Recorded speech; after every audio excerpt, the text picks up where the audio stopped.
listen, it's I get emotional when I think about Sure. what this beautiful human did for me. I am today because of him. Yes, my parents were there, and my mom and my dad. Like I said earlier on, as a child, they gave me my roof over my head. They gave me food to eat. But you get to a young age, and you need this external validation. And there was this beautiful African guy that was a beer packer. And in all probability, he was a beer packer. Sure. And he taught me those beautiful principles about life and being courageous. And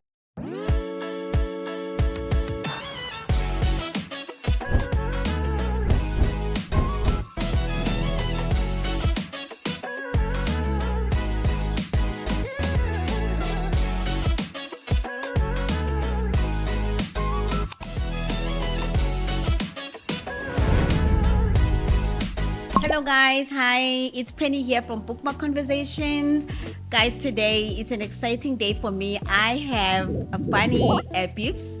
He's a businessman and he wrote a book. You can see here it says, "If I Can, You Can." This is our episode 6 of Bookmarked Conversation. So please stay tuned as I'll be diving into his book, talking to him about this amazing book. The nice thing about this book, guys, it talks about how to improve your mindset, how to achieve your goals, and the exciting thing that I liked in the book, there are 2 sections after each chapter where there is insights as well as reflections. Okay, reflections. What I like the most is now you reflect on your own situation. So Barney asks you, can you reflect on your own situation at what was the outcome? Would you have done anything different looking at it now? So that's why this book is exciting. And obviously it has sections also where you can write your notes as you go along. So it's a book for keeps. It's not a book just to read and to keep behind the shelf. Okay, so it's a book that you can use on a daily basis. So yes, I have Bunny. Hello, Bunny. hello, Penny. How are Welcome. Oh, so wonderful to be you? here. I'm Thank truly you so honored. so Thank much you. for coming. Thank you so much for welcome. coming. Thank you so much for coming. Yeah, so we met at the Exclusive Books and I was taken by your book and I was like, no, definitely we need a longer discussion Sure. on your book. Thank you. I'm very grateful and I'm humbled by the opportunity to share my vision and my dream and my upbringing with the Yes. community. It's just absolute humble for me. Thank you. Yes, yeah, absolutely. So before you came, I was listening also to my, these motivation talks, and this guy was talking about the mindset. The only reason why I was listening to him, because your book it talks a lot about that, your mind, positivity, moving on and pushing as well, not just sitting and don't do work. You need to work if you want to get to where you want to get to. So I am also there. I want to get to where I want to get to. So your book also motivated me a lot. So I'm reading it. I finished reading it, and I'm still gonna read it. Let me just say, You I'm are more still than gonna read welcome. it. So yeah. Absolutely, you're welcome. Okay, so just a kick off, just tell us more about yourself. Where did you grow up? How was your family like? What was your childhood like? So I was very blessed. I was born in Cape Town, and I don't say this loudly. I was born in Bellville in Cape Town. I moved to Johannesburg when I was still very little. I was probably around 4 years old. My father worked for the railway, and so he got a job up in Johannesburg, and we moved along. And I grew up in the area of Springs and Brakpan, out That in the area. Far East. Yes. And eventually we settled down in Boksburg. Okay. And so that's really where my journey of life started. I went to school in Boksburg, primary school. I went to high school in Boksburg.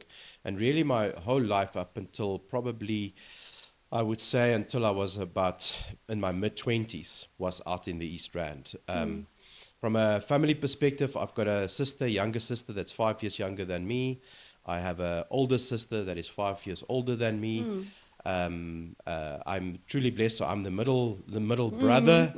I was also very unfortunate that I lost my dad in 1993, which was a fairly early stage. Yes. I was around 23 years old, and very quickly had to pick up the reins for the family. My mother has been a housewife ever since, Yes.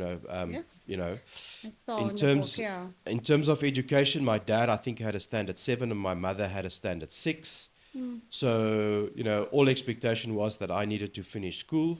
And, I wasn't the best student either. Yeah. And My your dad passed away in heart attack, right? Yeah, so he had a heart attack. So from that perspective, I always say that my upbringing was very blessed in two reasons. One is we always had a roof over our head, Yes. and we always had food in the home. And those two things are the two main things at the time that I felt that was important for a young person to find his space. Obviously, all the other stuff, I mean, it's in the book, but those two things, I will always be incredibly grateful that my family or my parents gave me a roof over my head and food to eat. Yes. But then at 14 years old, then your dad called you and told you that, you know what now? Be your own man, basically. Sure, Penny, that was How was that was that? a kick in the teeth, How, eh? imagine 14 years old and your dad calls you and say to you, you know what? That's it, I'm done. Now you need to sort yourself out. What a shock. What a shock. Listen, that was a kick in the teeth. So in those days, it was really proper apartheid days. Yeah. And my uncles and my dad got together and there was rugby on the TV. And my dad loved, he smoked Lexington cigarettes 30 a day and he loved his brandy and Coke. And, the uncles, they all drink and, it's Saturday Having a good time. afternoon. Yeah, 100%. I'm the little guy that plays in the back garden. We had a railway track that separated the area that we stayed. It was our house, which was the last row of houses. Then there was a big field. Then there was a railway track, and then another big field. And then it was the colored area called Reiche Park in a black township area next to it. I think it was called at the time Ulundi. And there were some boys that obviously come up to the railway track. Yeah. And I then went down to the railway track, and that's how we met and we played. But this incident, I was at home on a Saturday afternoon. They obviously had a discussion. I was becoming a young teenager, early stages, and they obviously spoke about me because I have a cousin that's exactly the same age as me, and same grade as me, or in those days it was standards. Yeah. And he was set for destiny. He was in a technical school. His father was a great engineer. He was going to be the hero for their family. And my dad was a warehouse manager. Okay. And not that I look down at it, but he was a very good warehouse manager, et cetera, et cetera. And I was a bit slow. I wasn't participating. I wasn't talking big dreams of big engineering. Yeah. Like, I just wanted to get through the next week because school was tough for me, Yeah. Yeah, and then in the message, he called me up, sat in front of my uncles and said to me, listen, boy, I just wanted to let you know I'm writing you off. And I don't think, when I look back at it, I try to always remember, how did I feel that when that happened? Yes. And I don't remember. And I'll tell you why. I think I took that portion and I blocked it out of my life. Okay. What I do remember, though, is that when the message was given, I don't remember how I responded. I don't think I did have any emotion to it. And I got up like, well, okay, that's how you want to do it. That's how you want to do it. I remember getting to my room, distinctly, that I remember very well. And I went and fell on my bed and I started crying. And I thought to myself, what did I do wrong that your dad writes you off? Because that's the words that he used. A 14-year-old.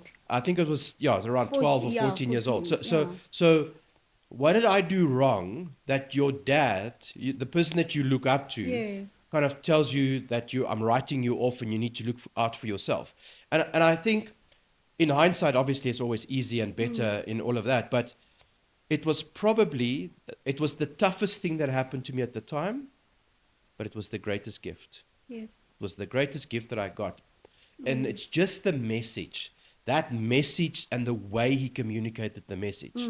So you see, in front of even your uncles, like they were there having a good time. 100, they were all full of brandy and Coke and whatever. And now he shares this message. So for me, I try to remember, was I embarrassed?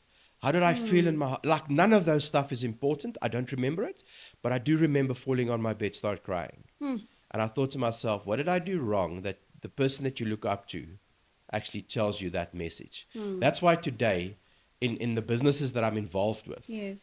I'm very particular about language. That because you can sometimes tell somebody something that will make to better them, but you can tell it in such a way that they still have their integrity intact, that they still feel that they are worthy, etc., etc. So that's very important for me, and that was the foundation Yes. where it came from. So, tough message, but I'm still here. Yeah, you're I'm still here. You're still here. So you touched on you said something good just now. You're saying that yes, 14-year-old, but maybe it was a good thing at the time. Looking at it now, it shaped you to who you are today. All the challenges. When I read your book, everything that was happening, there was a point when I was like, "Hi, no, this is too much." You build something, and then just when it's blossoming like that, and then it just crashed like that. So I think in life, then it takes a strong person to actually come back the way you are coming back in your book, the way you are explaining your journey in your book. I think it's very interesting, because some people, then one thing happened, then it's like, that's it for me. I tried, Yeah. and you are not that person. And You are not that person. And thank you, Penny. I appreciate that. But I think everybody's got that. Everybody's got that tenacity, that courageousness. Yes. It just has never been developed. You said something that was very important in that, coming back from that incident, etc., etc. I've got 2 kids. My daughter she turns 12 this year. She thinks she's 24. and I told her the other day, you're not too old for a pak sla. And my son is 9 or turns 9, and he thinks he's 16. And if ever my wife and I have an argument, Yes. it's an argument around doing too much for the kids. And I'm not saying don't do much for your kids, because we all love our kids. They are Yeah. precious, etc., Yes, etc. we want to do the best for them. And we always want to do the best yeah, for them. But yeah. I think sometimes, and I use the comparison with my own life, we have an argument because my life as a child, I've grown up, I lose my shoes. You read the story about the shoes. Yeah. And for 2 weeks, I had to walk bare feet to school in winter. And I'm not saying to my kids, Yeah, they must you're going to walk to school barefoot for 2. Yes. But I'm saying is that sometimes we must look at the scenario and we say, what is the accountability of our children in today's real world? Yeah. And that's why we have an argument, because I'm saying you do too much. My boy loses his hat. Now we need to go and buy a new hat. And it's like, we're not buying a new hat. It's 700 Rand for school hat. Yeah. And he can go to school. No, he's not allowed to go to school without a hat. Well, tough. Deal with that, Goodness. I had to go to school with, and then she's like, listen, this is not 1980, okay? Relax. And then obviously the debate Yes, starts. the debate starts. So all I'm saying is there's got to be a balance. Yes. But it comes down to accountability. Then she's like, have a look at all the children losing their stuff, and my boy's never on the list. And I kind of gave him a hug and said to him, don't worry, we'll find your hat. And then 2 days later, whatever, we find that, now we've got 2 hats, Yes. So all I'm saying is sometimes you just got to just understand the other side. And I think sometimes my parents didn't understand it for no other reason. They weren't educated. My mother was a housewife. My father was a warehouse manager. So no formal education in, up to matric or anything. My grandmother had a fish and chip shop, so she was an entrepreneur style type. Yes. And so my dad always had ambition to do it, but he was too scared to take the risk. So they didn't know to do better. Yep. They didn't know how to help me in my positions. So looking back at it and go like, okay, they didn't know. I feel sorry for them. It's a bit late now. Yes. But often we should consider that there's not just one side to a story. There's always another side to a story. Yeah. Yes. Sure. Okay. So, Lucky. Is it Lucky? Yes. Yes, my Lucky. boy. Would you say he was your first mentor in a way? You were 14 years old. You were young when you started working, right, at the bookstore? Yeah. So would you say he was your mentor? Do you know where he is today? No.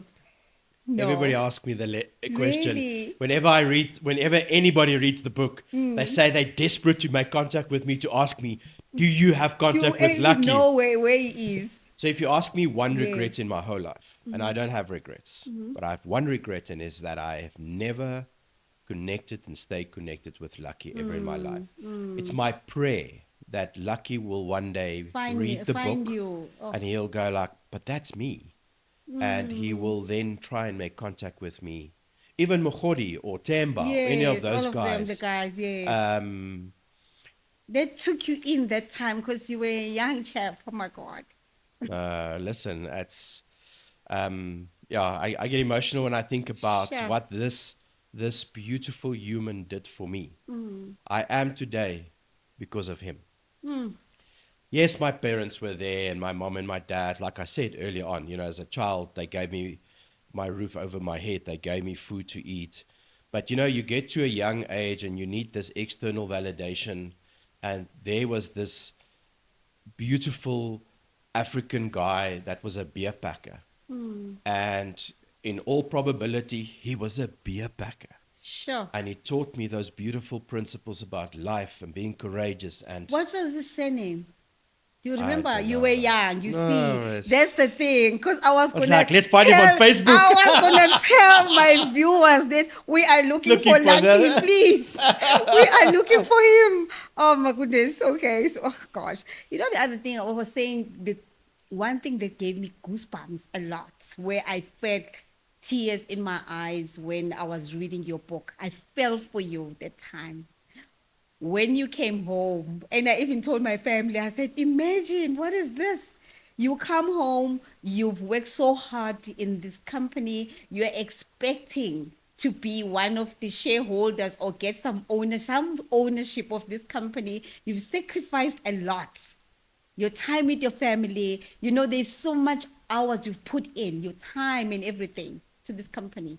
And then you come in and you're told, now it's like My 1 month. ex-wife. Yeah, 1 month. And then you get home. That was it for me. You get home and she said, that's it. Okay.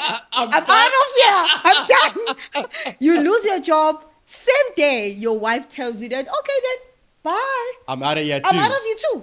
And really. And at that time, you want that person. She's your person. You want her to feel for you, to hold you and those kind of things. And then she just drops a bombshell like that. That it's okay, let's lose. It's fine. Goodbye. And I was like, no. I was like, this is too much for one person to take. I was like, that is too much. Yeah, so, gosh. But also, what I marked in my book also, where you were saying, we're talking about her, and how the relationship then, yes, you guys broke up, like you got divorced later on, but then your relationship, it stayed healthy. That's what I underlined. You said, okay, a few years later, she stayed at the house and then she had to move out and whatever.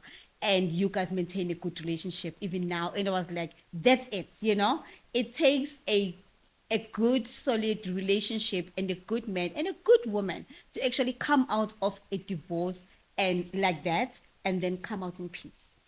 Stay friends, talk, goodbye, and then that's it. Penny, it was an interesting journey with her. We all have a past, whether we like it or not. Yes. Whatever that past is like, we can't ignore that. We all have a past. Yes. And I actually learned that message from my second wife. Yes. She she grew up in the Eastern Cape. And it's a great lesson that she taught me is about we all have a past, and you can't hide or ignore the past. It's there. It's written down. And so the journey with her, I think that was the lesson that I needed to learn was, obviously I built that business over a 2-year period, and a year and 18 months later or whatever it was, the father called me in and said, thank you for building the business. I've sold it. Yep. I was fairly shocked, and I'll tell you why. Because I saw the old man in that business as my father. Because, you can see the relationship always comes back to the mentor, another a mentor, mentor. So yeah, the person that I admire, I look up to, I'm father figure, mentor, has just dropped the bombshell and say, I've sold the company. This new guy or the new owner will decide whether he's going to pay salaries or not. I'm out of here. I bought a guest house in Plettenberg Bay. I'm out of here. And I remember standing up and I go like, wow, okay. And I went and sat in my car, and I'll never forget, I had a green 323 BMW, and I went and sat in it, and I go like, okay, right, that's now, my job is obviously at risk because, you know, I'm an employee. I worked for this business for 2 years to make the targets that we set. We were lined up to get my 10% shareholding of that business because I have the spirit of entrepreneurship. And I sat there for a few minutes and I was like, okay, let me go home and go. And as I walked in, you know, obviously you share with your spouse. I sat down at the table and I said to her, listen, this is what happened. Simon said this. And for a moment it was that, it felt like a minute, but it was probably 20 seconds where there was this complete silence. And she looked at me and she said, you know what? I've waited 2 years for you as well. I'm not going to wait any longer. She stood up, she took her bag and she went out the door. And I go like, geez, like how the hell does that happen to a person? That happen? You know, like in 2 hours, I lost my job, I lost my business, and I lost my wife. Where the heck does this come from? And at the moment when those things happen, and you'll see there's other stories about it as well, but not about that, but about challenges that we face every day. Yes. When it happens, you go like, okay, let me slit my risks, or let me, and I'm not going to lie, it happened to me. I kind of thought, okay, what is my choices? You know, I'm going to drive down the road, drive in front of a truck, because, you know, what am I like, because it doesn't matter what I do, nothing You've works. invested so much in this. Everything, and like it's like everything just collapsed. 100%. Yeah. Yep. And then I was like, hold on, that's easy for everybody, because then I'm just gone. And I do not bring justice to myself. There's got to be a reason why I was born. There's got to be a reason. And that's when I started to learn the technique around how do I look at a problem and ask myself, what is the lesson in this problem that I need to learn? And you know what was the lesson in my first marriage? I wasn't living my own life. Yeah. I was living her life and her mother's life. Yes. And the lesson for I me... did see that in the book. Yeah, yes, you mentioned that. Yeah. Yes, the lesson was that I needed to live my life. Exactly. And again, it was one of those beautiful gifts that I got, that I will forever be grateful in my life, that I could learn this lesson. The beautiful part was this, is that with all these trial and tribulations and you know, reading books about the Robin Sharmas of the world, which is my favorite author, etc., I learned that you have two choices. You know, the one in the corner where you can sit and go and slit your risk, or you can decide you're going to make a change on the day for the future. Yep. And I chose that path. And when Estelle and I got, when she walked out, I then realized, hold on a minute. I was living her life and her mother's life. I wasn't living my own life. But if I want to be an example to the young people and the entrepreneurs and the business people, I got to be honest with myself too. Got to live my life. Yes. And then a week later, she phoned me at the office and said, I need to talk to you. We haven't had contact for a week. She stayed with her mum, which is a few blocks away from where we were. And she phoned me up and said, can I come and talk to you? And I said, yeah, you can come to the office. and I forgot now the number of years that we were together. We never fought. You know, we were just a normal couple, da-da-da-da. But at that time, I must also share with you that I almost want to say I wasn't innocent either. Why was I not innocent? Because I worked for Investec. You know, I worked for Investec. I worked for Whirlpool KRC. I was traveling a lot. I was never at home. You cannot build a relationship if you're never at home. You cannot build love and compassion and care and all of those things if you're not around. You know? So you got to be around to enable to show affection, to show love, to show care.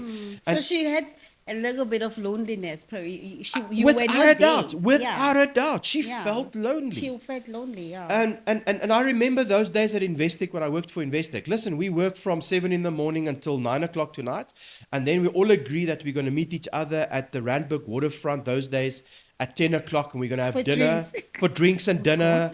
and luckily, I wasn't really a womanizing kind of guy. So for me, it was okay. Just drinks, yeah. Just drinks. With the boys, we were out, and then I would make my way home. But I get home between 1 and 2 o'clock in the morning. And But that was the era of the life. And if you wanted to fit in the financial investment, corporate banking world, that's the world that you had to do that. That's why I didn't stay there very long, because I realized that that's not the life that I wanted to live.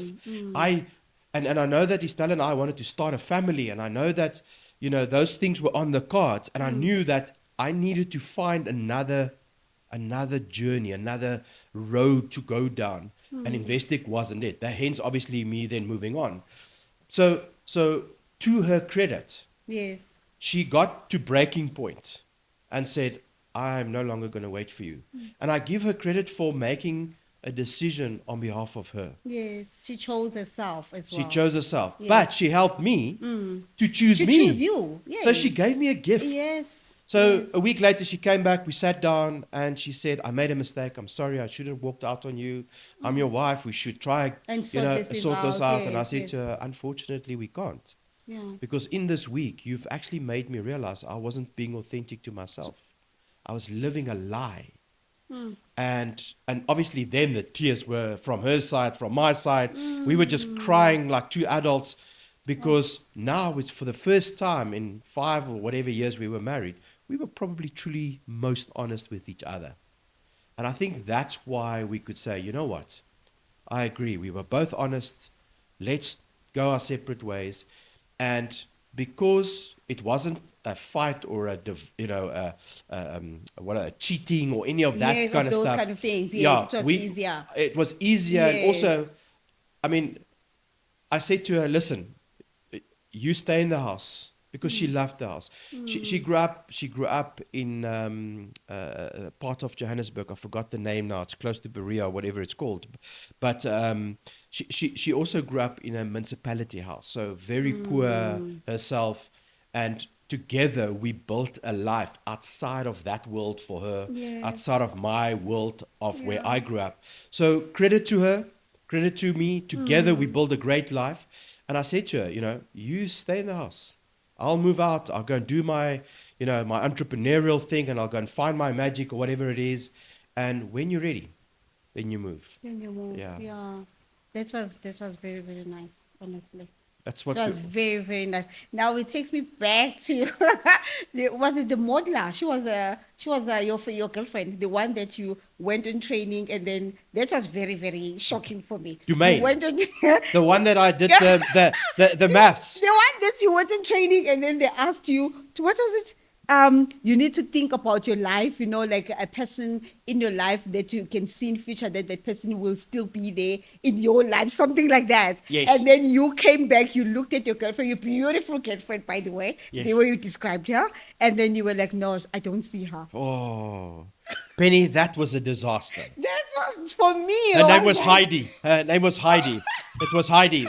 I forgot the age that I was, but I was making money.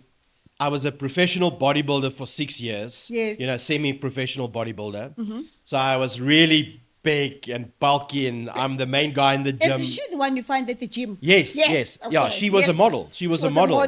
Yes. So I had a 325 IBMW, and in those days, guys, you were the man. You were the man. I was a bodybuilder. I entered competitions. I was in the top 5 at every show. I had this girlfriend that did with me. Career was my career was going on track. I was making money, but you know what was the funny part? I was the unhappiest guy on the planet. With a beautiful girlfriend. With a beautiful girlfriend and everything. I was such an ugly person that my mother one day said to me in the kitchen, "You're really an ugly person." Wow. That broke me. And meanwhile, outside, everybody's seeing this beautiful, successful guy. Everything is going wild. Beautiful girlfriend. I've got a beautiful girlfriend. I've got a 325 IBMW with a sunroof. I am probably 25. I forgot the age now, but let's call it 25 to 20. I was young. I was making money. I was the boy, okay? And I was the kingpin of it all. And I always think about that time, and I was like, my destiny has been set. Success, I'm on my way. I can see it. But I was unhappy. Yep. My mother thought I was the ugliest person on the planet. And everything looked perfect for everybody from the outside. Yet inside, I was broken. So it was easy for you then, because I was reading that part and I was like, shucks. and you make that decision right there after 5 days, ne? So training was for Monday to Friday. Yes. And then Friday you were like, that's it. No, I don't see you in my future.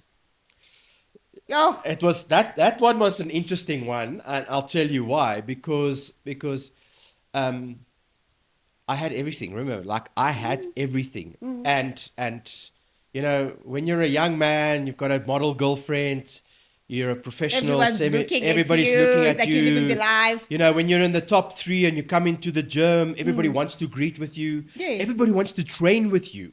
You know, and it was just absolutely spectacular. But that lesson of going on that course, and I'll never forget the course. I met a beautiful person at the time, you know, some friends on that journey. But the thing that stood out for me from that course when I was at that training for that week is that you were spending a lot of time with yourself. So from an early age, with my dad's incident, having to find my job, getting mentored by Lucky. Yes. Okay. One of the principles was that he said to me, you know, I would do stuff and I would do something wrong and he would tell me. And I was like, yeah, listen, don't, you're not my father. And he says, I might not be your father, but I'm the boss here. You know, and he would kind of taught me some principles and discipline and respect. Yes. And the lesson was that I needed to respect myself. And that came out in my course. Okay. That if I'm going to build a future, I have to be authentic to myself. And there's a number of lessons that came out. Even today, in today's world, I'm in obviously big business and I'm involved with lots of other businesses. Yes. And the one thing that stood out, there's always two things that stood out to me. One is absolute authenticity. I'm going to share a message with you, whether you like it or not, but I'm going to do it in such a way that you have your dignity intact. Okay. But I have to speak from my heart. I had tough fights in the last 5 years in business. I've had some really, really hard conversations. When I say hard conversations, I'm talking hundreds of millions of rands of conversation. And every time I leave those meetings, I ask myself, were you authentic with yourself or not? And the answer is, if the answer is yes, then I know that I've spoken from my heart. Yeah. And if I've spoken from my heart, people will judge me, but the monkey sits with them, not with me. Not with you. Because I've been authentic. Yes. But I did it in such a way that they still have their dignity intact. Yes. There's mutual respect. Yes, exactly. But I have spoken my heart. Exactly. And that frees me from all the monkeys that might be around on my back. Yeah. Sure. Okay. So the other thing is you speak a lot in your book about learning to overcome challenges. What would you say has been the top 3 hardest challenges that you've overcome so far in your life? The divorce is definitely in the top 5. That's definitely for sure one. Building business, and then people and the distrust or taking businesses away because they've got power. Yes. So I know even your legal battle as well. Yeah. That went for a long time. Yes. So people that's got power. So the second one is power. Yeah. So I don't want to say an intrinsic hate, but I have a dislike, and I get very quickly uptight if there's bullies. A bully, and I would take a bully on. Purely because you're only a bully because you think you've got power. Yes. And you know, so the second one is power. Power. And then the third one obviously is climbing Kilimanjaro. Yes. Those 3 is very, very important for me, and it's part of my value system. And even in today's business, you know, I deal with very big, high-profile individual CEOs and all of those guys. And the lesson for me is that if you are powerful and you have, you are in charge, you know, of people, and people are in your charge, as Robin Sharma or Simon Sinek always says, the fact that you have that power should allow you to use it with such respect that people look up to you and not abuse it. 100%. Yeah. Well said. Sure. Gosh, you've worked in a lot of jobs and had a lot of careers through your life. Just take us through I don't want to talk about your journey, like currently in your life, what is exciting about your career? You're an entrepreneur, and what is exciting about your career, where you are now? So Penny, thank you. I am at a crossroad, believe it or not. No. Barney's at a crossroad. Okay. So obviously 10 years ago, I was approached by an international company to get involved in their business in South Africa that was not doing well. And it was 2016.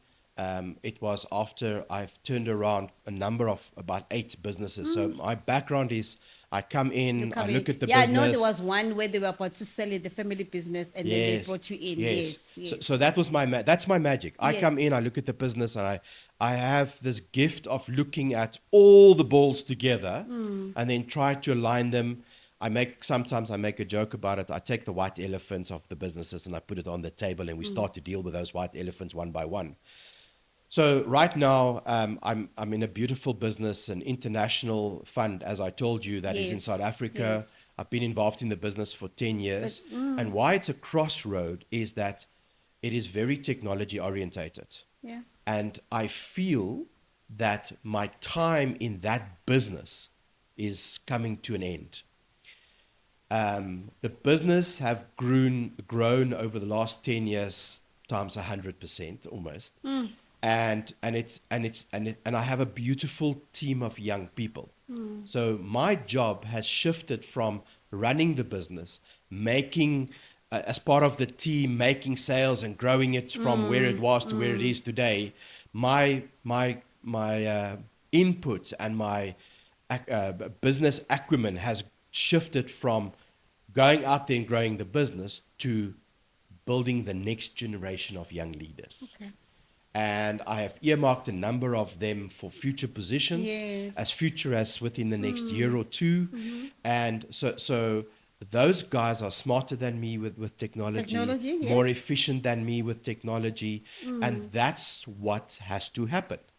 So I was chatting to my shareholders out of Italy. I chatting to my local BE shareholders, and they're like, "You're not going anywhere." And it's like, but I'm not. I'm just saying to you guys that I'm grooming the next generation of people, because it's now my job to make sure that the business stay for another 10 years. Yep. And that's why I'm at a crossroad. When I say crossroad, I don't mean it in a negative context. I'm at a crossroad where my focus is shifting. Yes. But there's a beautiful shining light with all of this. Okay. The beautiful shining light is that as you can read through the book, I've been involved in the continent of Africa for many years. I have friends. You name a country in this even your training when you were doing not the MBA. What was the training that you? That MIT. The MIT. Yeah. Yes. So you made contact with these people across the world, Nigeria. You mentioning 100%. So I have friends in every country almost around the world, but Africa is my home. So whenever I get the chance to shift and do work in Africa, I put my hand up first. I have friends in Angola, in Guinea, in Mauritania, in Senegal. Like you name a country in Africa, I have friends. You friends there. I have somebody that I know there, or I know of somebody that knows somebody that knows somebody there.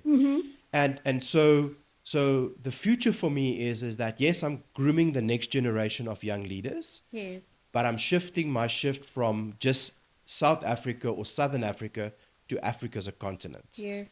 And whenever I'm in the public space or talk about it, I'm encouraging investment into Africa.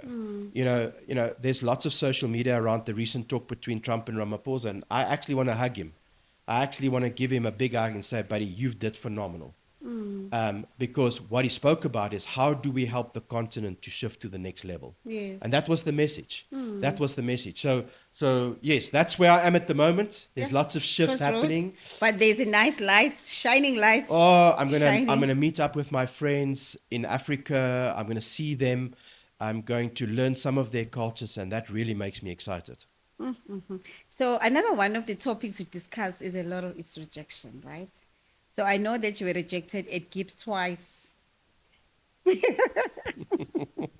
Have you ever been rejected elsewhere more than once, and how did you handle rejection? So what I want to, maybe with this question, like now and then all of us, we do experience rejection at some point, and then the way you handle rejection, in your book, the way you describe everything that happens to you, You don't sit like you were saying. I loved what you said at Exclusive Book. You don't have to sit in the corner and slit your wrist now and whatever. You need to look forward. What is there for me? Like you're explaining. There's a lot more, that you could have done, or maybe you could have just dropped everything, but you pursued another course, which was even much better probably than the one that you initially would have gone for, and you made more contacts.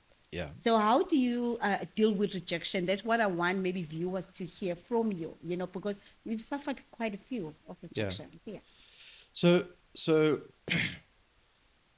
with rejection, you really have two choices. You either accept it or you don't. From early age, you don't always get picked for the A team. And yes, we all have ambition to do the best.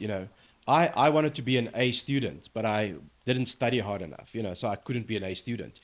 And if I'm honest with myself, then I know that, in hindsight, again, it's easier to say, I should have done this, I should have done that, etc., etc. But it's too late now. Yeah. But I can do nothing about the past. I can do something about the present, which is enjoy the moment that I'm in.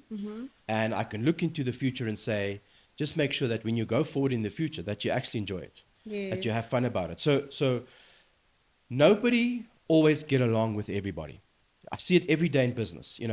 I have a bunch of very strong IT people and technology people, and I work with very strong project managers. Man, and they are hard-headed, eh? And they always go at each other all the time. And I go like, can you guys not just love each other? You know what I'm saying? Like, why do you always have to be right? And that's where I started to get very intrigued around people's personalities and behavior. And I can't remember if I even mentioned it in the book. So I've got a very strong NLP background, neuro-linguistics background, because I wasn't smart enough to become a psychologist, and I couldn't study because I needed to make money. And I realized that psychologists fix people's wings. I can't fix people. But if you are flying at 5,000 feet, but you believe in your heart you can fly at 50,000 feet, I'm the guy that's going to take you there. Okay, so that's where my drive came from, to handle these rejections. Yes. In a very early stage, I got involved with multi-level marketing. Yes. And I'm sure Golden Products, yes. And I built a very big network. And part of that multi-level marketing, people always say, this pyramid scheme. Yes. But it's not. I did a study on multi-level marketing for about a year, and I learned that it's probably the biggest distribution ever around the world in sales. Multi-level marketing. Yes. If there's multi-level marketing and there's no product, that's a pyramid. But if there's product involved and there's margin in the product and people earn money from that margin, that is not a pyramid. That's not a pyramid. Yes, yes. In fact, normal work is a pyramid. There's a CEO and shareholders. They take all the money. And then the people down at the bottom do all the work. That's a pyramid. That's a pyramid. Yes. So whenever I hear the story around all of that stuff, I get very uptight because people talk from not factual information. So coming back to the rejection part, in multi-level marketing, you will phone somebody and say, hey, my name is Barney. Hello, Peter. This is X, Y, and Z. I want to chat to you about it. And people say, no, I'm not interested. And they put the phone down. And that's when I realized, hold on. We try and sell people stuff. And that's when the world opened for me. Like, I can't tell you, Penny, it was like the sun coming up for me. Because none of us ever buy insurance, airtime, insurance policies, all of that. None of us buy it from people that phone us and say, do you want to buy something? Yes. But you're like upset. You're like, leave me alone. Yeah, but if we phone people, we expect them to buy from us. And I go like, that's not correct. That's not honest. That's not fair. And that's when I started to say, okay, I'm actually going to stop selling people. So a few weeks ago, I worked with a company, very big South African company. Okay. And the first thing I worked with their salespeople, and I walked in and they say, we're the sales team, and I said, right, I'm going to teach you something today that will shock the world from you. And I said, but if you follow what I do, you will make so much sales that you will not know where the end of your money is. And everybody sat with their pen. Yes. I said, lesson number 1. And they, are you ready to write? Yeah, everybody's ready. I said, stop selling. And then everyone stopped. And like, they put their pen down and they're They like, stopped. like, hold on. we're in sales. What? Yes, We should be selling. Yeah, we I should said, be selling. no, you shouldn't be selling. You should be going out there and make friends, not sell.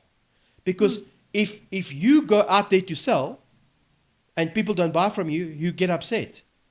But when they phone you to buy, for you to buy from them, you say no as well.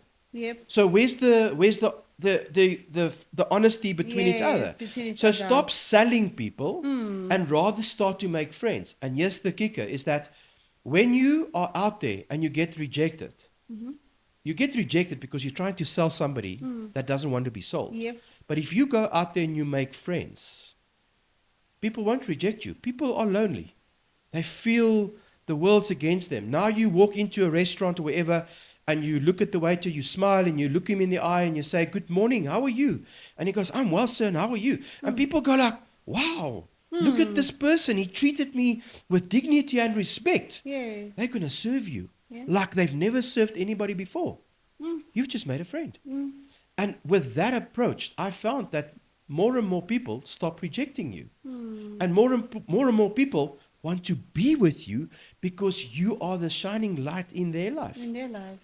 And Then that's, you can sell. Then you can listen, sell. then you can sell. then there come a space where you can do some sales. But what I'm saying is rejection. You are getting rejected Yes. because either people is not in the right space or frame of mind. People don't have the right thing in your, you're not at the right moment of their time. Don't think it's you. We always think it's us. Oh, this person don't love me anymore. This person doesn't want to buy from me. The timing is not right. I have this beautiful saying, when the timing is right, the master will appear. And that always works out like that. So I never squeeze a deal. I just make sure my pipeline is very long. I've never heard that saying. So this is your saying. Yeah. Yeah, this Yeah. is a good When the one. student is ready, Yep. the master will appear. And that is a gift that I got. I can't remember where it came from. And every time in my life, when the student is ready, even in my own life, when the student is ready, the master will appear. Yep. And it's a lesson that I've learned. So coming back to your question, and I know I took a long time to answer it, but rejection is actually a beautiful thing. Rejection is there to tell you that you're on the wrong path. And if you are So rejected, you mustn't be scared of rejection. the more, No. in multi-level marketing, the more no's you get, the quicker you get to a yes. So my ratio on no's was like, I got like 8 no's out of 10, like maybe 1 or 2 yeses. So I thought, okay, so if I'm a smart guy, if I go to 20 phone calls, my ratio should be coming smaller. So my no should be like 16 and I should have 4 yeses. But then I started to learn language. Like, for example, I love gatekeepers, like receptionists, switchboard operator. I love them. You know why? Because have you ever phoned a company and they go, and you go like, hello, who's speaking?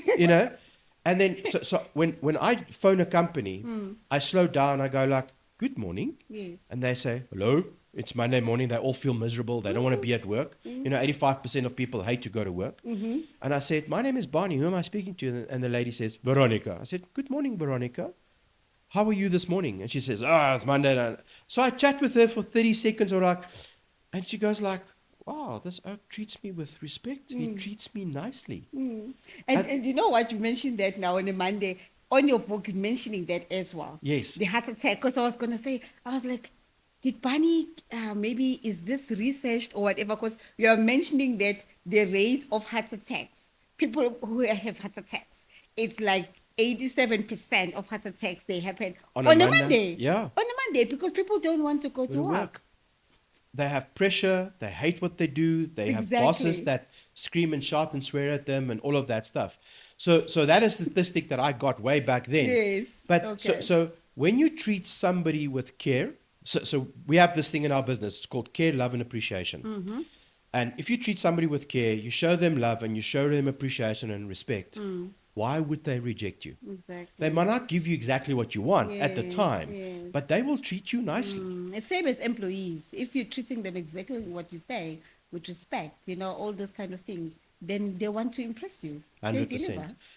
You read the story about that they Canadian that took his arm around my shoulder. Yes. Man, I was never Yes. in my life going to let that guy down. Why? Because he treated me with beautiful respect. And I was going to show him that I'm the guy that he can rely on. And it happened, you know. So that's great examples Yes. of how this thing works Yeah. around rejection. Rejection. It's a That's psychology. beautiful. Gosh. Okay, what are the top 3 lessons and things that you wish someone could take away from the book? The top 3 from your head, like which one? So it's not really lessons. It's what I want people to take away from my book is that I want them to know that they are not unique. You know, we all think, you know, I made a joke last night at a talk in Pretoria, and I said, you know, these youngsters today, they think life is like TikTok. You know, there's a straight line to success. You know, it's never a straight line. You know, it's got up and downs and, you know, all of that kind of stuff. And so what I want them to take away from my book is that, you know, when you hear other people's stories, you go like, wow, okay, so my life is actually okay. You know, I was listening to one of the ladies that also had a book, and she I think it was that Michelle girl, Kikana, that wanted to commit suicide, and she tried, and I sat there that night, and after our interview at the bookshop, I actually went and I hugged her, and I said to her, you know what, I'm grateful for my life. I thought about it, but you actually did it. So you're so courageous, and so when you look at your own life, I think you're mentioning that also when you went for your training, when you were doing your training, your studies, you were here, your studies, and you're mentioning that when we were here, listening to people talking about their business, where they came from and all those kind of things, you sat and looked, you were like, nah, I don't think I've suffered like these other people. So the night of no return. Exactly, you that mentioned, night of no return. Yes, you mentioned that as well. I get goosebumps in my back at the moment, because that night of no return, when you're sitting there with 60 other entrepreneurs around the world, from New Zealand to Australia to the US, and you sit there and you listen to their stories, how their dads or family members abused them. They walked away from their households to start their own businesses because they were living on the street for 5 months. And I sit there and I go like, okay, I'm not special. I'm just like everybody else trying to make a place in the world. And so the lesson from my book is your position is where your position, and you can choose whether you either give up or not. Okay. So that's the first thing. Take the book, read it. It's a South African story. It's a South African story where you always hear, you know, nobody will ever guess that when they take this book, that this little guy was groomed by a beer packer. You know, forget about that he was a black guy. Where is Lucky? You know, he was groomed. Lucky? He was taught the principles of life by a beer packer. Yes, by Lucky. So for me, that's the other message, is that people are going to come on your path. Yes. Some will bring a lot of value. Some will not bring value. But there's a season for everything. Yes. And people come into your life for specific reasons. And I went through these journeys. So the second lesson is, take whatever you can from this. Look at the people in your network that's there. Why are they there? And then the last but the most important lesson is the lesson of authenticity to yourself. Yes. I lived a lie for a long time to my wife at the time, growing up as a young man. And there was these people that came onto my journey that said to me, young man, for you to be successful one day, you need to be authentic to yourself. Yeah. And I fought them with everything in my heart. I fought them until one day I realized, okay, maybe they were right. And that's my message. Take away the book, read the story. But when you look in the mirror, I always say there's 3 people in a car. You know, there's 3 people. There's 3 pennies in the world. There's Penny at work, there's Penny at home, and there's Penny in a car by herself. Yes. And when I work with entrepreneurs, or I work with companies, even my teams, I don't want to work with Penny at work. I don't want to work with Penny at home. I want to work with Penny in the car. In the car. Because when the world gets tough, yes, doesn't matter who you are. I don't care if you're Ramaphosa or Trump. When the world gets tough, it's you and you. You will default to the real you. Always. You will always default to the real you. And the real you is you alone in your car. It's you. And that authenticity, nobody can take away. And that for me is what I want the readers to take from the book and say, I'm authentic to myself. I'm going to live my life. Yes. And because I'm living my life, I know that I will contribute to the world. Wow. That is beautiful. Thank you. Thank you, Penny. Oh, my goodness. Okay, so On the last page of your last chapter, the first question that you ask is, when last did you feel free and fulfilled? And when I read that question, I realized that I don't feel free and fulfilled. And I don't think I've reached that point in my life. Do you have advice on how to reach that point? And how does it feeling? How does it feels like to actually, how is that feeling? You know, to say, you get what I mean? How is that feeling? Because you've been there. So again, everything is in a cycle. You know, you go through cycles in your life where you feel free and da da Yes. da da, and then you get into situations where you're not so free. You know, so to have freedom forever and happiness forever, all of that, it doesn't exist. It doesn't exist. Okay. But yes, the lesson that I took from that particular portion in our lives Yes. is you need to understand in which cycle you are in. You know, there's a, yeah, I can talk about this for days. So I shared with you the other night that I have two main guys that is my idols in the world. The one is Barack Obama, Yes. is an absolute idol of mine. I can listen to this guy forever. Like, he is the most, I mean, you know, he's just one of the most beautiful people when you listen to him. He talks with power, and when I listen to him And authenticity. And authentically, when yeah. I'm finished with Barack Yes, Obama, I'm like, yes. I'm going to change Africa. You know, I really out there. So that's the one guy. And the second guy is, I was very fortunate to be trained by him. It was late Dr. Miles Monroe. Okay. And Miles Monroe also was one of those guys that spoke about purpose and all of that stuff.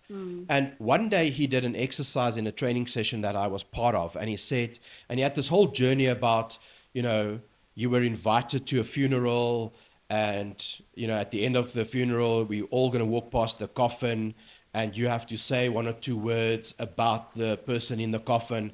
And when you go past, you make some notes and all of that stuff. And when so it's all in your head, you know. So he tells this journey, you close your eyes, you go through the journey of doing this. And when I walked past in my mind's eye in the coffin, Yes. I looked in and I saw myself. Yes. And then the question was, what did your people say about you in that coffin? In that coffin. And when I heard that story, I got very emotional in that session, because I think it was at the time when I realized what my purpose was. I realized that I was going to make a contribution to the planet. I realized that I wanted to work with people and help them live their true potential. And so the message then was, what will the people say when I'm no longer around? You know, will my son says my dad's never at home. He shouts and screams at us. He's more important. Work is more important than us. You know, all of those things that you ask as a father, for your kids and your spouse or whatever. And I was like, no, that's not the life that I want. Yep. I want my children to one day at my funeral say, there's 10,000 people, and they go like, all of them must come and say, your dad touched my life. You know, and it's like, that's my dad. That's my And dad. That's my dad. That's you know, my dad. and that's one of the reasons why I wrote this book. Yep. You know, it's for my children to go and like, I mean, my daughter, every time we're in a shopping mall and there's exclusive books, she goes and takes a photo off the shelf with my books on, you know, and she said, that's my dad. That's my dad. And that is my last question to you. I always ask everyone who comes to my podcast, I want to know, in 100 years from now, I asked you that question. So I'm expecting a different answer because you had no time that time. So I just want to know, you just touched on that, obviously, with your kids. You want them to remember you like it's an amazing father, you know, but what about all of us? All of us. But you've made your mark with the book, so you'll not be forgotten anyway. You've already started with your book. But I just want to know, how would you like to be remembered? Like, as what kind of a man by the world now? So, and thank you for the question. And I've been thinking about that question since the last time you asked me, because it's also one of those questions that I'm wrestling with.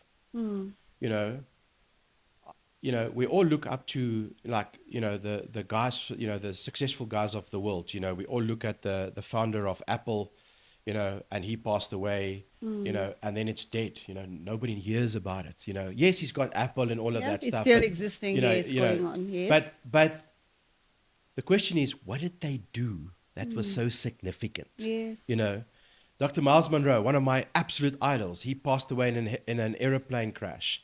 You know, I still see his stuff on Facebook, for example, and the books and the stories and all of that. That's kind of what I want to be at, is that I still, after life, I want people to read my books and say, wow, you know, that guy did this for me. So that's why my personal purpose in life is I was born to help people live their true potential, whether you're an individual, whether you've got a business, etc., etc. Because if I just make that 1% contribution to you to help you live your true potential, I've done my job. Yes, Then I can go. Yes. And that's why you actually here, and that's why you wrote this book. If I can, you can. You can. Okay, guys. So that's the end of our episode 6 with Barney today. We're talking about this book. It's an amazing book. You can find it exclusive books. Where else can you find it, Barney? It's online with Takealot. Online on Takealot as well. And it will you probably can find be in the UK in the next 3 months or so. Amazing. Yeah. Amazing. Okay, so that's a wrap from our side, guys. Please just keep those notifications open, and please just subscribe and just make sure that you don't miss this episode. So yeah, so it's a wrap from us. Catch us on our next episode. Okay, ciao. Thank you.